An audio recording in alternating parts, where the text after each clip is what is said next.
Let's be honest. Burnout has become the new badge of honor. Everyone's exhausted, over-caffeinated, bragging about how little sleep they get. But here's the truth. Burnout isn't caused by hard work. It's caused by poor recovery. Today we're going to pull the curtain back on what burnout really is, physically, mentally, and chemically, and show you how small changes in recovery can make you perform better, live longer, and stop confusing exhaustion with success. Today on the Personal Edge Fitness Podcast. Welcome to the Personal Edge Fitness Podcast with Garrett Williamson. Health, wellness, exercise, nutrition, and a whole lot more. Got questions? Call us and leave a message at 251-278-EDGE or message us at Personal Edge Fitness on Facebook and Instagram, at Team PE on Twitter, or personaledgefitness.com. Welcome to the Personal Edge Fitness Podcast. I'm your host, Garrett Williamson, president of Personal Edge Fitness. Thank you so much for tuning in. If you enjoy this show, please like, share, and subscribe. And remember, you can reach us anytime at 251-278-3343 or online at personaledgefitness.com. You can also find us on Facebook and Instagram at Personal Edge Fitness. Now let's talk about burnout. What causes it, what cures it, and why recovery might be the ultimate performance enhancer. Somewhere along the line, we started treating burnout like a personality trait. It was a badge of honor. We celebrate people who never stop, who live on coffee, who grind 24/7, who never sleep. But burnout isn't a badge of honor. It's a serious warning light. The WHO, the World Health Organization, defines burnout as a syndrome resulting from chronic workplace stress that has not been successfully managed. And notice those last three words. Not successfully managed. It's not about stress itself. Stress is a part of life. It's actually the fight or flight system that's in our body. It's about our inability to recover from it. The American Psychological Association reports that more than 77% of employees experience burnout symptoms, and over 50% of workers say they're physically and emotionally drained by the end of the day. But the problem isn't the hours. Some of the healthiest, highest performing people on earth, athletes, CEOs, doctors, work long hours. The difference, they've built recovery into their system. When you push too long without recovery, your body starts fighting back. This is what burnout looks like in the body. Your cortisol, which is the stress hormone, stays elevated. Over time, this leads to inflammation. It leads to poor sleep. It leads to muscle breakdown and decreased immunity. You're not just tired, you are chemically off balance. A 2021 study in the Journal of Occupational Health Psychology found that people under chronic stress performed cognitive tasks as if they hadn't slept for 24 hours. In other words, burnout literally makes you dumber. You lose focus, creativity, and motivation, which are the exact things you need to do great work. And this is what kills me about how proud people are about the fact that they burn themselves out. They'll literally make themselves dumber. That's why burnout feels like being stuck in quicksand. The more you struggle, the deeper you sink. But here's the good news.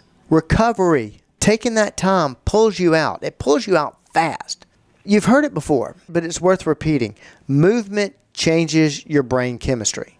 Exercise increases serotonin and dopamine, two neurotransmitters that counteract stress. It also improves brain-derived neurotrophic factor, BDNF. That's your brain's growth fertilizer. Harvard Medical School found that just 20 minutes of moderate exercise can improve mood and focus for up to 12 hours, 20 minutes of exercise.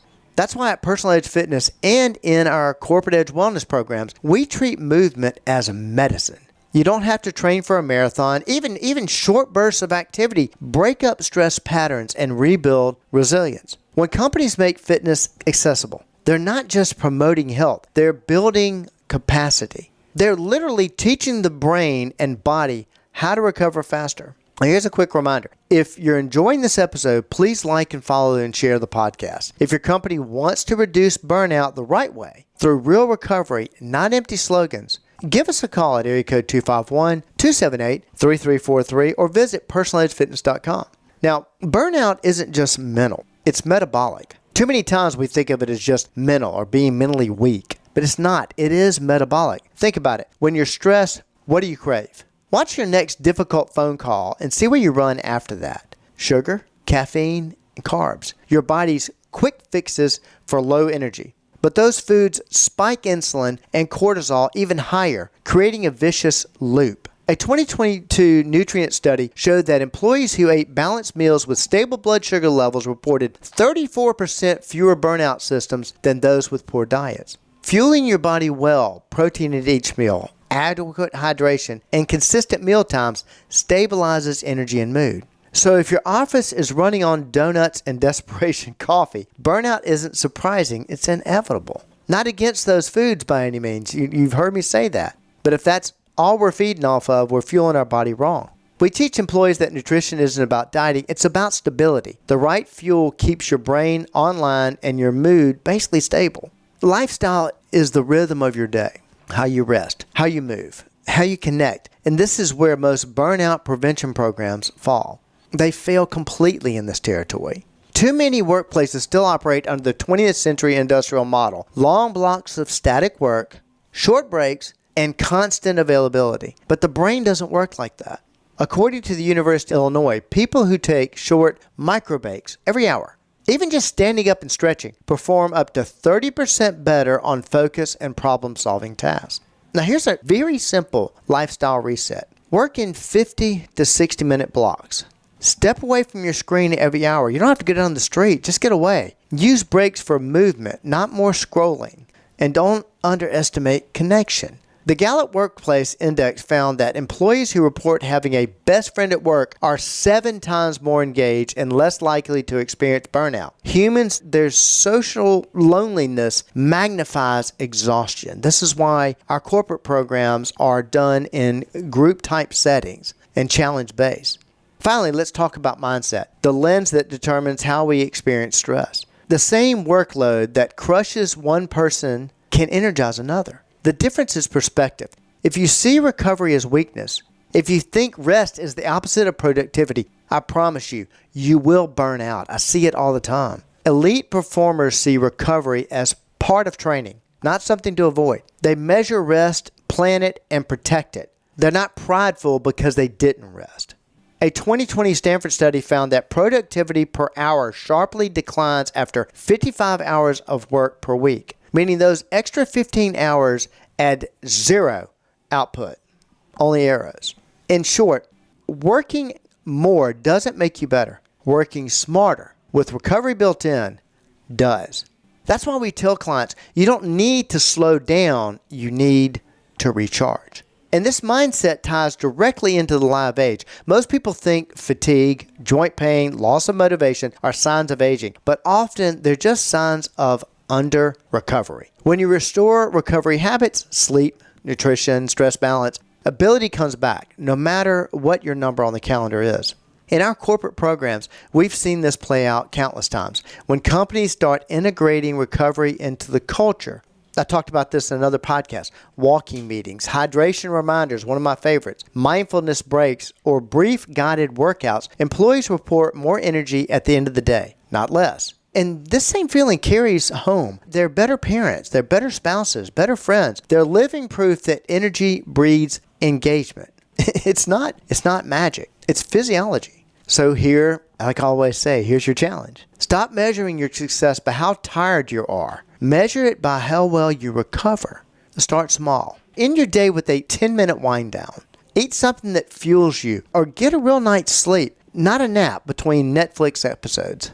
Recovery isn't weakness, it's performance, and it's available to you at any age.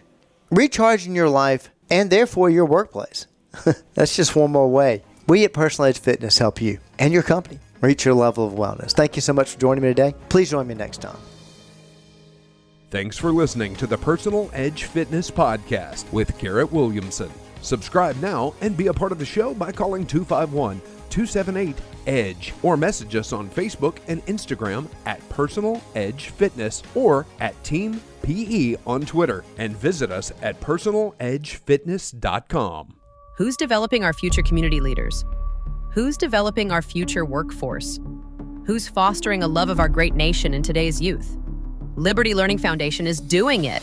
Liberty Learning Foundation empowers K through 12 educators to teach civics, character, financial literacy, career readiness, and our great American story, producing outstanding young citizens who are truly life, career, and citizen ready. Test scores go up and behavioral issues go down. Help ensure the Liberty Learning Foundation program is in your kid's school. Please make your charitable donation now at libertylearning.org.